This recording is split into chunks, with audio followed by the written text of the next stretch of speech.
Superliga e basketbollit të meshkujve ka luajtur ndeshjet e javës së 18. Një nga ndeshjet e zhvilluara të dielën ishte ajo mes Teuta Basket dhe Tiranës, të cilën ndjemtë e detit e fituan me rezultatin 82-74, konkretisht 20-18, 17-23, 27-26 dhe 10-15.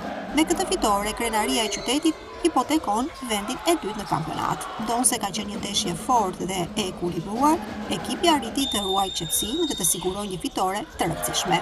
Ndeshja e zhvilluar në Farie Hoti ishte një përballje plot emocione, ndërsa tursakët bën diferencën e plot në periudhën e dytë dhe të katërt. Për të veçuar në këtë takim ishte dhe ndërprerja për disa minuta e lojës, pasi tabela elektronike ka pësuar disa herë defekte, duke u fikur dhe rindezur, ndërkohë që nuk kanë munguar as tensionet e krijuara në sallë. Tifozët parë dhe blu kanë hedhur shishe plastike në parket, duke krijuar momente tensioni. Gjithsesi, takimi ka rinisur, djemtë e detit kanë dhënë maksimumin dhe u larguan me fitore të rëndësishme nga kjo transfert.